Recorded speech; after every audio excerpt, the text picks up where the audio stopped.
Hi, this is Ask Jeff, where you can ask me, Jeff, anything you want. You can email us the questions. You can drop them in the giving box on a Sunday morning. We put priority on the ones that have a check attached. Just kidding. We also, you can call us and let us know what that question is. But we do our best to answer questions. We always answer questions. Sometimes we hold them back so we can do this. Other times we'll post an answer somewhere on Facebook or social media somewhere. Other times we just get back to you individually. So we're really big on answering your questions if they're legitimate questions. This particular show, we cover a wide range of questions. Sometimes you throw me questions that try to trip me up, that are silly. Sometimes you send a silly question, and I'll give you a serious answer to the silly question.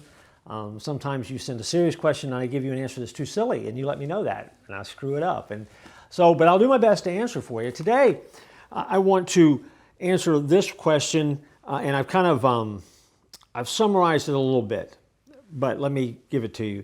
The question reads, Jeff, and then there's some other stuff in here, but it basically says on a daily basis we're bombarded with worst case scenario headlines about sickness, war, terrorism, inflation. These are very real concerns. But I can't spend all my life hiding from these things. What type of advice would you give to us? And I say, okay, and I'm assuming that us is everybody who feels like this person. My advice would be avoid the extremes. There are one extreme, which is the Chicken Little extreme. That one that you run around and you say, the sky is falling, that's panic. And then the other extreme is Pollyanna. Now, Pollyanna is the one who says, oh, nothing bad is happening, it's not bad, it's all good, and that's called ignorance. So somewhere between panic and ignorance is where most people need to land. And so that would be my first piece of advice, because the world stinks sometimes. When you hear the news, there's a lot of stuff that's going on that's way out of your control. It's a little bit chaotic.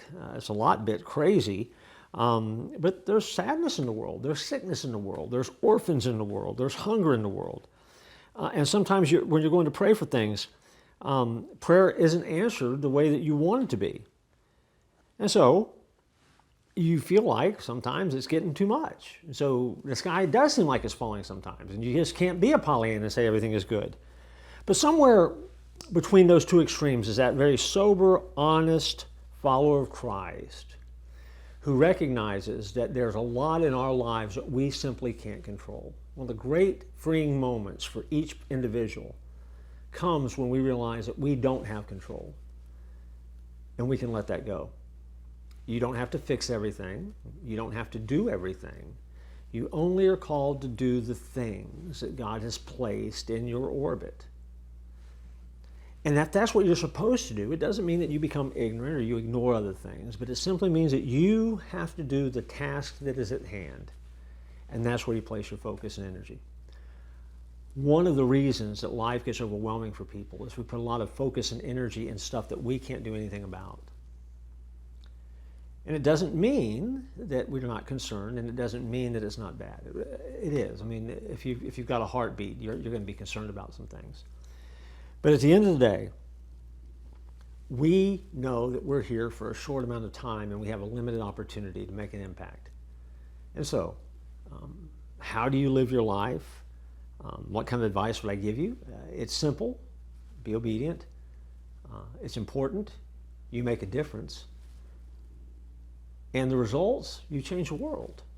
And if you were willing to do that, I think that some of these other things that become so distracting sometimes will fall into place.